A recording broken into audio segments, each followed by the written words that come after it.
Boa noite a todos. Nossos votos de muita paz, que possamos juntos refletir acerca dessa temática. Então nós iniciamos essas reflexões trazendo alguns dados, mostrando um pouco da realidade a qual nós estamos envolvidos, imersos, que é a realidade que nos circunda. E nós fomos buscar esses dados junto ao índice que a Organização Mundial de Saúde ela nos revela falando que acontece um suicídio a cada 40 segundos no mundo, que equivale a dizer que 800 mil almas retornam ao plano espiritual dessa maneira. Que 350 milhões de pessoas sofrem de depressão e outros problemas mentais, mas é a depressão que mais rouba as pessoas das suas atividades sociais, do seu trabalho, enfim. O Rivotril no Brasil é um medicamento campeão. É o país que mais consome esse medicamento. 243 milhões de pessoas consomem drogas no mundo, onde 200 mil mortes por consumo acontecem mais ou menos por ano. 3,2 milhões de abortos em países em desenvolvimento. 8 milhões de mortes por câncer no mundo. 3 mil mortes por acidentes de carro. Mas o que mais mata? O que será que mais mata? O que mais leva o nosso retorno para o plano espiritual? O câncer. As pessoas pensam que é o câncer, né? Mas não, são os problemas de coração, os problemas pulmonares. E é uma área interessante nós observarmos por que esses problemas. E o mais incrível desses dados é que essas mortes, as pessoas vitimadas por essas doenças, elas estão nos países desenvolvidos. É muito curioso. Quando nós levantamos a temática, algumas pessoas brincaram conosco, vai falar dos problemas do coração, bem que eu queria ser uma cardiologista para falar literalmente. Mas quando nós olhamos para esses números, que são números grandes, num primeiro momento, quando a gente faz a análise, isso nos choca um pouco, porque é muito brutal como essas desencarnações acontecem. Mas o nosso maior drama virge nesse espaço, nas cercanias do coração. E o benfeitor Emmanuel, porque nós vamos fazer um paralelo, Por que dessa problemática na nossa vida? O que nos faz vivenciar ainda tanto sofrimento, se existem outros meios e outras maneiras? Por que nós vivemos repetindo padrões? E o benfeitor é questionado no livro Consolador, e o grupo pergunta ao Emmanuel, entre a dor física e a dor moral, qual das duas faz vibrar mais profundamente o espírito humano? Então aqui a pergunta já cria uma definição de duas circunstâncias. Então nós analisamos uma dor que é física e nós analisamos uma dor que é moral, que é íntima, que é no espírito, que é na alma. E o benfeitor responde, nós podemos classificar o sofrimento de duas maneiras. Uma dor, como ele vai chamar, a dor do espírito como a dor realidade. Então ele está dizendo que essa dor íntima realmente é uma dor real. E que essa dor do corpo, ela é uma dor ilusão. Mas é ela, infelizmente ou felizmente, que vai nos despertar para algo que nós não acordamos. Porque os números falam que nós somos pessoas doentes. Por isso que Jesus diz que ele não veio para os sãos. Será que nós somos pessoas realmente saudáveis, totalmente saudáveis? Não. Nós recorremos sempre a esse médico das almas, que é Jesus. Então Emmanuel fala que essa dor física, que é como se nós nos debatêssemos, a gente se debate muito nas nossas próprias vidas, e nós nos enredamos com as próprias mãos. Ninguém nos faz adoecer, senão nós mesmos. Mas nós buscamos isso como uma ferramenta de despertar. Mas Emmanuel fala, no final da sua resposta, mas toda dor física é um fenômeno. É muito interessante quando ele traz outra distinção. A parte fenomênica, a parte do fenômeno, ela vai acontecer naquilo que é visível. E ele conclui, enquanto que a dor moral é essência. E se é essência, nós vamos tangenciar, nós vamos vivenciar essa expressão, primeiro porque ela é essencial, e depois nós vamos fazer visível o fenômeno. É mais ou menos o que acontece. Então, é de dentro para fora. Quem causa a doença? Nós mesmos. Tem exceções, mas vamos colocar assim, de forma generalizada, que nós somos realmente aqueles que buscamos pelas nossas mãos, através dos nossos pensamentos, essas vivências mais duras. E ele continua, daí a razão porque a primeira vem e passa. Nós não adoecemos já muitas vezes ao longo da vida, ou alguém aqui nunca teve uma doença? Nunca se resfriou, nunca sentiu uma dor, alguém? Isso faz parte dessa caminhada na Terra. Nós vamos sofrer esse tipo de revés. Mas ele continua. Daí a razão, porque a primeira vem e passa, ainda que se faça acompanhada das transições de morte dos organismos materiais. E só a dor espiritual é bastante grande e profunda para promover o luminoso trabalho do aperfeiçoamento e da redenção. E é tão interessante quando ele finaliza dessa forma, porque ele fala que nós vivemos repetições de quadros. Mas nós só vamos mudar numa circunstância. Enquanto nós não somos tocados profundamente no nosso coração, a mudança não acontece. O que ele fala aqui? Que esse fenômeno da doença pode nos roubar a vida física, certo? Nós podemos viver perdas materiais, financeiras, afetivas.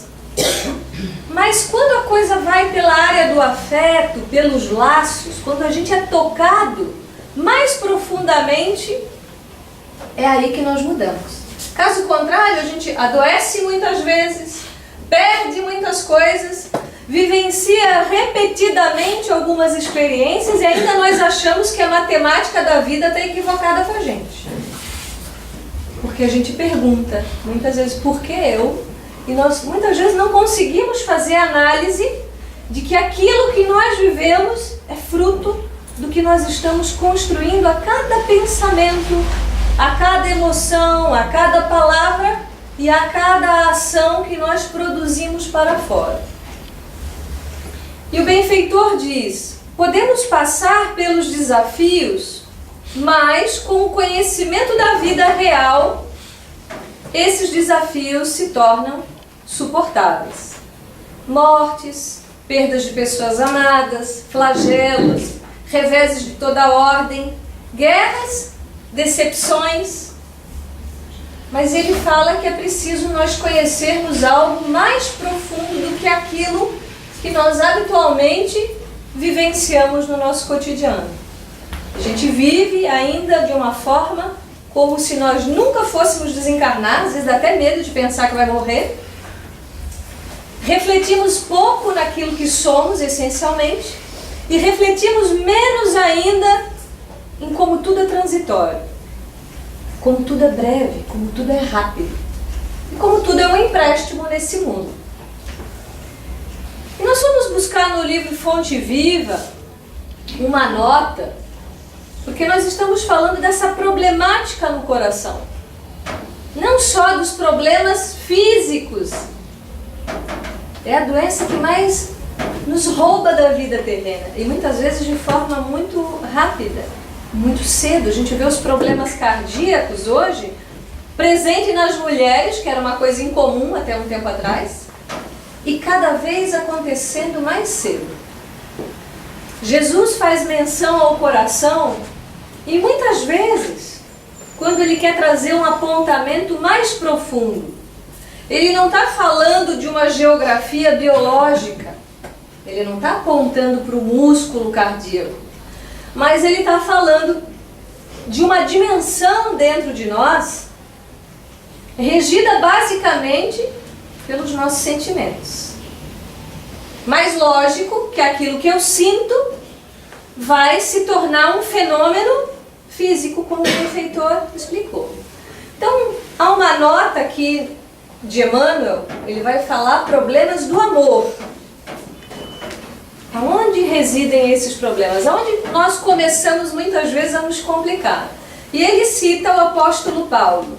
E Paulo diz assim: que o vosso amor cresça cada vez mais pleno de conhecimento e em todo o discernimento.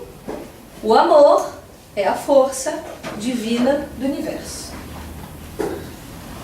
Quando nós falamos de amor, e nos lembra uma pesquisa feita numa universidade no Rio de Janeiro, quando os jovens são questionados, jovens, tá? 20 e poucos anos. A pesquisa tem uma pergunta: o que é amor? 70% dos jovens respondeu que amor é... O que vocês imaginam? Minha namorada. Minha namorada. O amor é quase isso. É o que se faz com a namorada.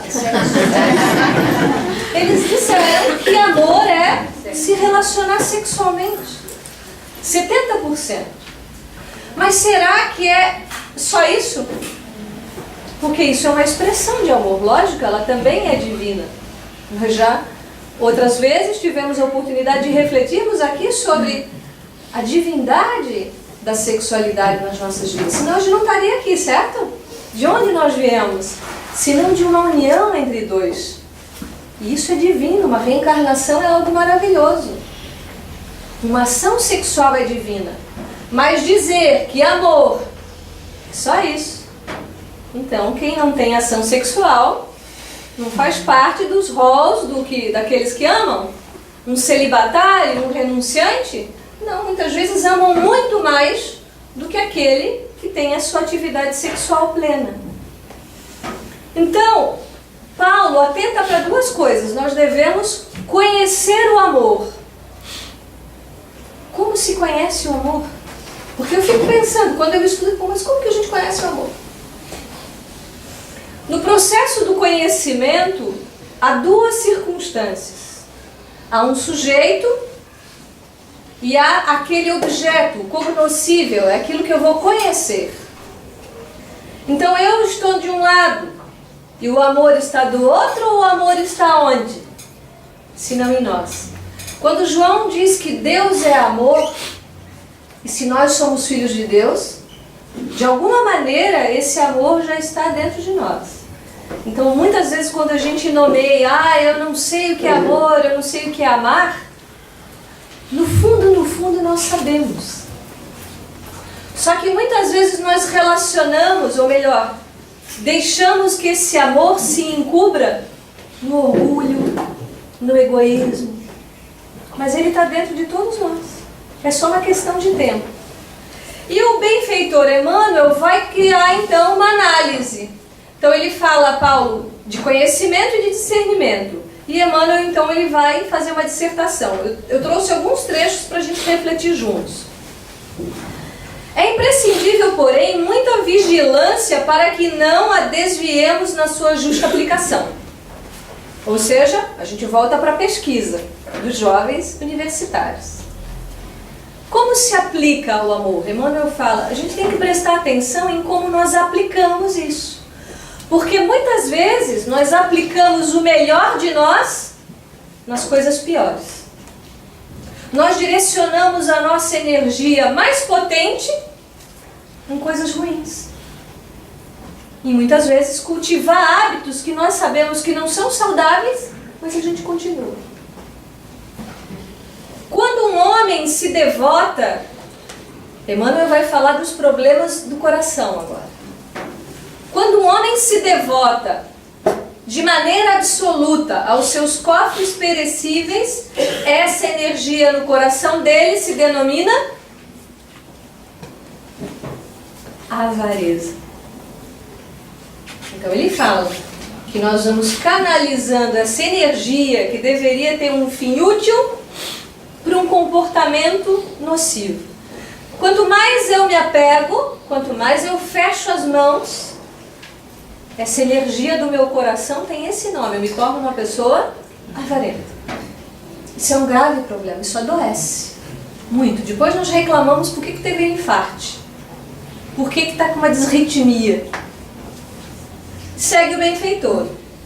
Quando se atormenta essa energia de modo exclusivo pela defesa do que possui, julgando-se o centro da vida no lugar em que se encontra, essa mesma força converte-se nele em eu, meu, egoísmo. Isso é uma grave doença. Todos nós somos um pouco disso. Ainda somos um pouco avarentos, ou muito. Somos egoístas, em níveis diferentes e para situações diferentes. Mas somos. E ele conclui: quando só vê motivos para louvar o que representa, o que sente e o que faz, com um manifesto desrespeitoso pelos valores alheios, o sentimento que predomina em sua órbita chama-se inveja. São reflexões profundas para nós. Porque às vezes nós desejamos coisas. Desejamos coisas que os outros têm.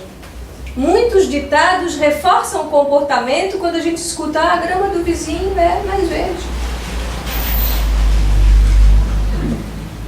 Ou quando a gente questiona de que maneira que a pessoa conseguiu tal coisa. Lá no fundo isso se chama inveja. E isso é uma tormenta dentro do nosso coração. E Emmanuel estende um pouco mais. Então ele traz isso para o pessoal, para uma reflexão íntima dentro de nós, como nós vamos tornando torpe algo que é tão divino. Porque nós não aplicamos, ou melhor, tem uma frase num livro que chama Bhagavad Gita, onde Krishna vai dizer: nós nos aproximamos daquilo que amamos. E às vezes nós nos aproximamos, nós amamos o que mais nos prejudica. Nós amamos coisas que nos matam aos poucos, como fumar, como beber, como ter uma dependência química. É uma expressão de amor doente. É um problema íntimo da relação que eu tenho comigo, qualquer hábito nocivo que eu tenha. Eu estou direcionando, eu não estou aplicando de forma justa, porque eu não tenho ainda um conhecimento do que é isso, do que é o amor, e tampouco eu sei discernir. O discernimento é o fiel da balança que vai dizer para mim: isso é bom, isso não é bom. Isso faz bem, isso não faz bem. Isso é correto, isso não é correto. Não tem meia verdade. Não tem mais ou menos bom. Não tem mais ou menos certo. Ou é ou não é. Como diz o apóstolo, que seja o teu sim, e o teu não, Então ele fala como isso se estende, partindo desse princípio único, eu, sujeito, eu, indivíduo. Aí Emmanuel faz uma reflexão longa. Ele traz para a política, por exemplo. Ele diz: a política deveria ser um processo de edificação, de crescimento, do bem-estar comum. E o que ela gera? Discórdia e tirania. Por quê? Porque os corações que estão no governo são corações saudáveis e amorosos? São corações muito doentes. Assim como os nossos também o são. Ele fala: o comércio deveria inspirar a fraternidade, mas o que a gente encontra?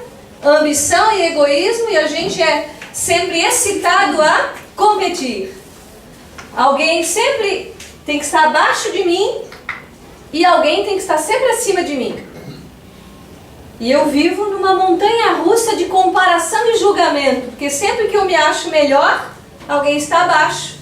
E sempre que eu me acho pior, alguém está acima. O que deveria ser um campo solidário e cooperativo é um campo de competição. Os corações competindo entre si, não se auxiliando, não dando as mãos, não perguntando o que você precisa. Mas se eu puder tirar uma vantagem, se isso for bom para mim, é o suficiente. As religiões e a ciência. Então Emmanuel diz, organizações sagradas do progresso universal. A religião e a ciência são organizações que viriam colaborar com o nosso progresso. O que acontece com muitas? Orgulho, vaidade, dogmatismo, intolerância, sectarismo, mais separação. Então nós estamos vendo realmente, esse é o panorama do nosso mundo, que muitas vezes é o nosso panorama íntimo. Muitas vezes nós cultivamos isso, a discórdia, a competição, e às vezes é dentro de casa, não precisa nem ir muito longe. É um embate, é uma luta. Paulo, diz Emmanuel, escrevendo à amorosa comunidade filipense, formula a indicação de elevado alcance. Ele não está... Isso é muito elevado, como ele fala. É muito grandioso. Nós precisamos se desligar um pouquinho mais, tirar os pés do chão para tentar compreender um pouco essa visão do apóstolo. Assegura que o amor deve crescer cada vez mais no conhecimento e no discernimento, a fim de que o aprendiz, que somos todos nós, possam aprovar as coisas que são excelentes. Instruamo-nos, pois, para conhecer.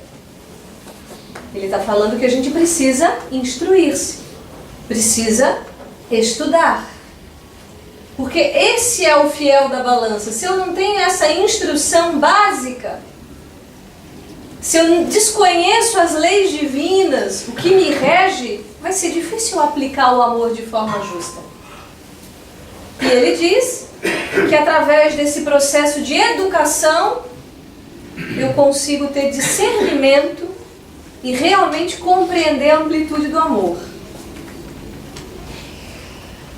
No Livro dos Espíritos, quando vai tratar do tema suicídio, são muitas questões, mas há uma questão que vem muito ao encontro dessa reflexão onde Kardec pergunta, né? Porque o que nos faz adoecer é um processo íntimo que vai se tornar visível na nossa corporeidade. Se não vier necessariamente numa doença grave que se externalize no corpo, ela pode simplesmente se apresentar na psique. A depressão não tem um sintoma na epiderme, por exemplo, mas é uma sintomática íntima. Só quem tem depressão sabe, é a tristeza que sofre. É difícil mostrar isso para o outro e muitas vezes a gente escuta de pessoas pouco informadas que precisam encostar a barriga numa pia porque é falta de trabalho. Isso é uma grande desinformação e é triste ouvir esse tipo de informação ainda de algumas pessoas. É um processo de sofrimento íntimo, mas pode chegar ao ponto de se externalizar fisicamente. Então Kardec pergunta: de onde nasce o desgosto da vida? Se a vida é a coisa mais maravilhosa que nós podemos dispor. Se uma encarnação é a melhor oportunidade. Sem perna, você pode pensar. Sem pernas. Ainda vai ser uma grande oportunidade. Num corpo com limitações, ainda é uma bênção. Numa mente dementada, ainda é importante. Então, de onde vem esse desgosto? Sem motivos plausíveis, se apodera de certos indivíduos. E vejam o que os espíritos respondem. Efeito da ociosidade, da falta de fé e também da saciedade.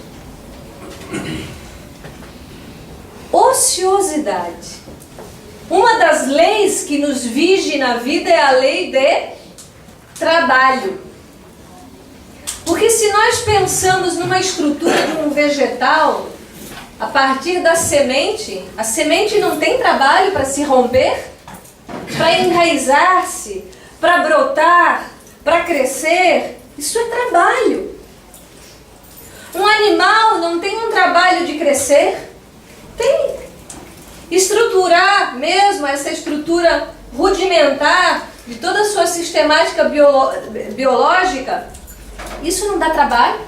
Não dá trabalho para um bebê aprender a andar? Tudo é trabalho. Tudo. Se nós pensarmos, a lei de trabalho vige tudo na nossa existência. Tudo que nós fazemos tem trabalho. Mas quando nós queremos andar na contramão dessa lei, porque às vezes nós dissemos, né? Para tudo. Para. Como se fosse possível. O nosso corpo trabalha incansavelmente. Imagina se o coração de uma hora para outra diz, olha, deu. E são milhares e milhares de litros de sangue que passam pelo coração diariamente. A gente não faz nem ideia.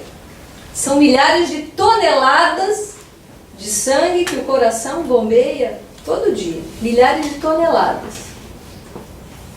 Então, quando nós vamos na contramão e nos tornamos pessoas ociosas, lógico que a vida vai perder o seu colorido. Eu perco o elan, eu perco o encantamento. A falta de fé vai fazer eu perder o encantamento. Porque a fé, ela é um atributo íntimo, ela está dentro de cada um de nós, mas é uma pedra, assim como o amor, que precisa ser lapidada. Através do processo, a instrução é como um buril, é como uma ferramenta que nos ajuda a compreender, às vezes, nuances muito finos de nós próprios. Então, a fé, que é essa fé raciocinada, que nos faz compreender o porquê das coisas. E mais, essa fé que nos coloca eu frente a mim mesmo, assumindo as responsabilidades da minha vida. Não é mais o pai, o culpado, nem a mãe. Ainda hoje, escutando uma conversa em consultório, alguém nos partilha. A minha mãe me rejeitou. E nós perguntamos à pessoa, quem primeiro te rejeitou? Ela pensou um pouco. Mas qual foi a resposta? Quem se rejeita primeiro? Eu.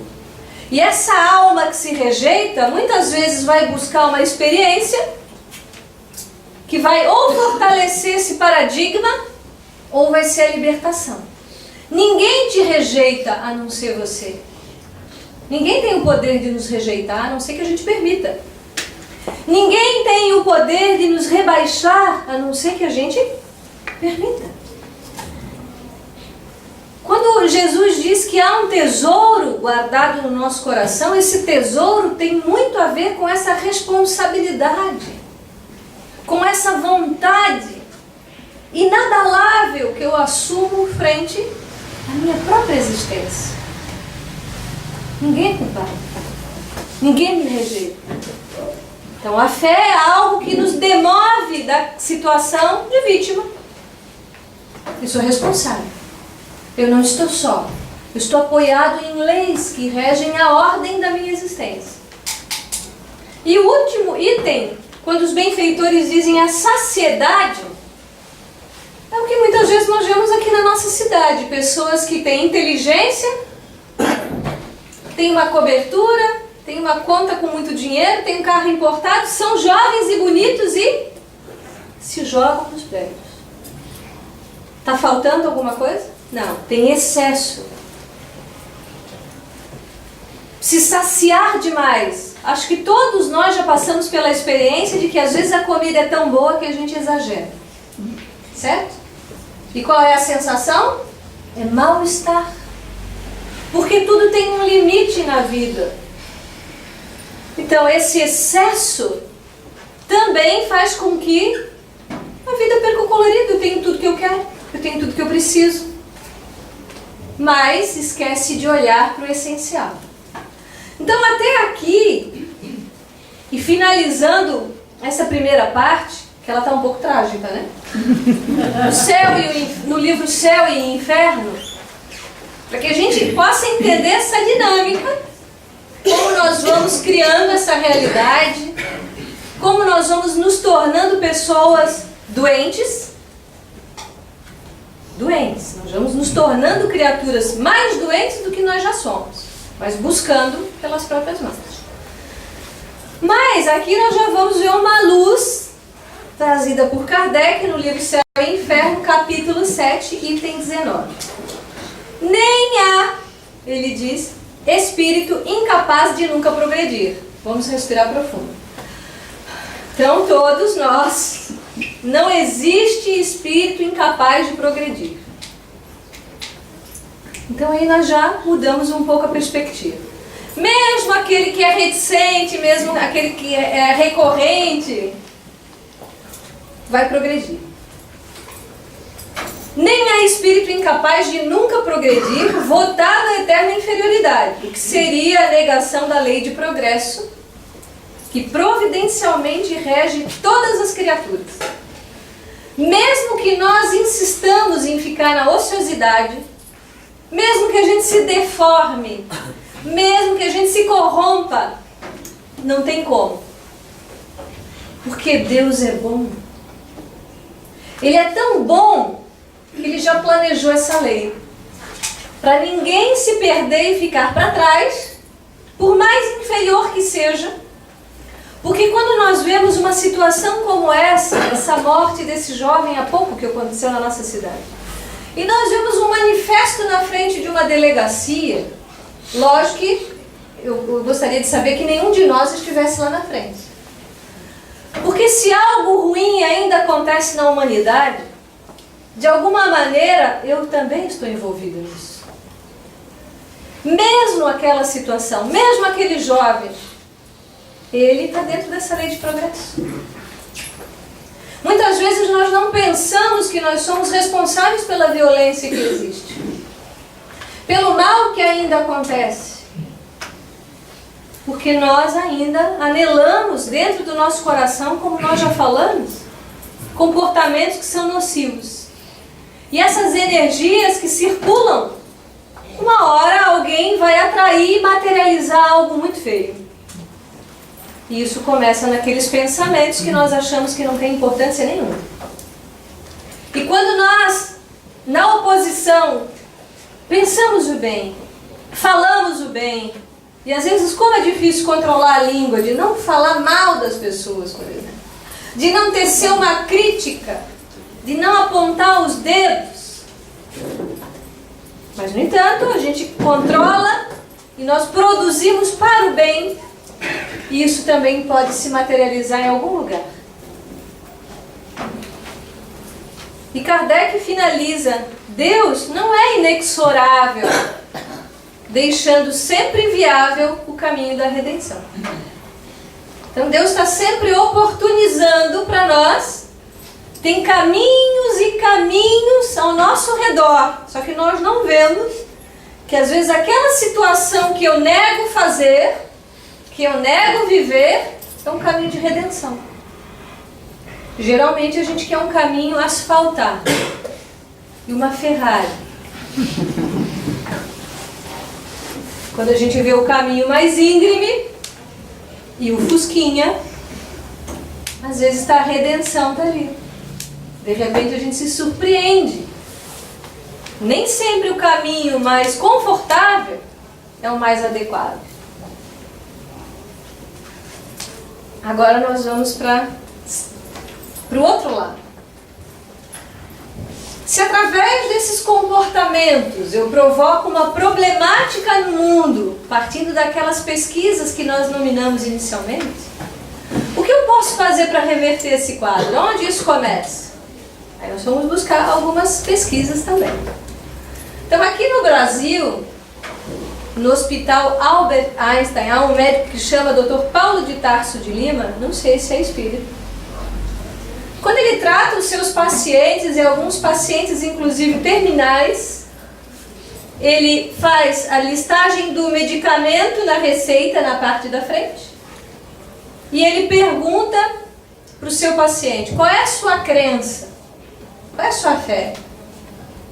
Eu não tenho fé nenhuma, mas eu pratico meditação. Então tá, vamos chamar o seu professor de meditação no hospital Porque muitas vezes esses pacientes são internos dentro do hospital e eles vão lá dar orientações de meditação. E se é a fé, eles pedem para o religioso vir ali e fazem então um tratamento paralelo. Porque o que as pesquisas têm apontado? Que as pessoas que têm fé, que têm uma direção religiosa, uma orientação espiritual, melhor dizendo, porque Emmanuel deixa isso claro na introdução do livro Nosso Lar. Nós não precisamos de religiosidade, nós precisamos de espiritualidade. A gente não precisa carregar rótulos, mas nós temos que entender que nós somos um ser imortal, que a vida vai além disso que ela aparenta. Então ele indica o medicamento humano, mas ele indica o medicamento da fé, da meditação, da oração como elemento curativo aos seus pacientes. Como nós vamos curando então os nossos problemas físicos? Só com remédio? Por que o remédio funciona para X e não funciona para Y se a doença é igual? Porque faltam esses elementos. Porque não se trata hoje mais, com a visão que nós temos, e a medicina caminha para um tratamento integral. Isso vai ter efeito quando eu entender que a saúde me pertence. Que eu não posso depositar a saúde na mão do médico, como a gente geralmente faz. A gente adoece e diz, ó, agora você me cuida. Como se fosse assim. A Universidade de Exeter, no Reino Unido, tem um Corsa branco de Curitiba na frente de uma garagem. Se alguém for o dono, por favor, me deixaram o bilhete aqui agora. Então, nessa universidade, qual foi a pesquisa que fizeram? 42 estudos com 126 mil pessoas comprovaram que pessoas que têm uma atividade voluntária têm 20% melhor saúde, 20% melhor resistência às doenças. Então, isso quer dizer que quando eu me dou, eu tenho doença ou saúde? Saúde. Então, veja, outro medicamento maravilhoso para curar o nosso coração. Aprender a se doar. Tem muitas pesquisas interessantes. E quando as pessoas, essas da pesquisa, elas são pessoas que têm uma orientação espiritual na sua vida, elas cuidam mais da saúde, elas vão mais regularmente ao médico, porque elas param de dizer que tudo é obsessão. Elas param de dizer que tudo é do outro lado. Não. Nós temos um corpo nessa encarnação e nós temos que cuidar desse corpo. Se eu faço um sintoma, o mínimo que eu tenho que fazer é um exame. Então, as pessoas que têm uma orientação espiritual, elas são muito mais cuidadosas. Porque elas se amam. Quando eu amo esse corpo, eu cuido dele. Porque é a minha casa. É onde o Espírito se alojou nessa encarnação. Eu não cuido da minha casa, a casinha? Ou ninguém cuida da sua casa? Não limpa a casa? Não varre a casa? Não recolhe o lixo? Não arruma as coisas? Quer ver quando recebe visita, então capricha mais ainda? São dias especiais de receber visita. Quantas vezes essa casa recebe visitas especiais? Nosso anjo de guarda, um espírito amigo, um parente, um familiar que às vezes vem ter conosco num dia de evangelho no lar, numa data especial. Eu cuido desse corpo, eu cuido dessa casa, porque quem tem uma orientação, cuida do seu lar. Porque nós vamos mudar de moradia ao longo de uma existência, talvez a gente mude muitas vezes, mas de corpo não. Nessa encarnação é esse. Então isso é comprovado cientificamente. Entre outras pesquisas que falam que pessoas que têm uma orientação religiosa, elas têm, usam uma expressão em inglês, um coping, que é uma capacidade de resiliência uma capacidade de suportar melhor as adversidades, fortalecem o coração, dão tônus para a sua alma, porque senão nós corremos o risco de virar, como eu digo brincando, ter uma grande cabeça num corpo muito pequeno, e o coração está aqui abaixo da cabeça. Mas Jesus disse que é no coração que nós temos o nosso tesouro, que é no campo das relações que nós construímos um tesouro maior, e aí nós nos edificamos junto ao outro, de mãos dadas, nessa construção de um coração terra, pronto para ser um planeta realmente de regeneração, indo para a felicidade.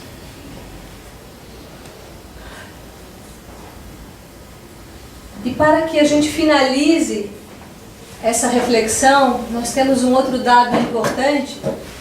Há uma empresa nos Estados Unidos que se chama HeartMath, e essa empresa, vejam o que eles fizeram, eles distribuíram 14 sensores em todo o planeta para detectar as ondas magnéticas que a Terra produz. E que conclusão que eles chegaram? Que em algumas situações de comoção mundial, a forma como nós sentimos, essa comoção, esse abalo, essa enchente, isso aumenta um fluxo magnético na Terra. E muitas vezes a gente diz, eu não posso fazer nada por isso. A gente pode orar por esse jovem que foi preso. Pode envolver ele em luz. Pode pedir a ele outras oportunidades. A gente cria um campo diferente. Porque criar o campo da vingança, criar o campo da discórdia, criar o campo da competição, é caminhar para a doença de novo. Mas criar o campo da fraternidade, criar o campo do perdão, criar o campo do amor, é caminhar para a cura, para uma cura muito profunda. Então Jesus diz que nós precisamos edificar um reino dentro de nós. Se o reino é de Deus, nesse reino só pode ter amor, não pode ter outra coisa. Então que nós possamos olhar para nós, olhar para o nosso coração e realmente buscar saber o que é esse amor. Discernir o que é esse amor e pensar de que maneira eu aplico esse amor para comigo, para com o outro e para com o mundo. O amor é passível e possível de se desenvolver em nós, porque é semente. É necessário, é imprescindível e é impossível viver sem. Que Jesus possa abençoar cada coração presente e que nós possamos nos manter relacionados com Jesus no coração, amando como Ele amou e lembrando quando Ele diz que os meus discípulos, eles serão reconhecidos por muito se amarem pouco, muito se amarem. Muito obrigado pela atenção.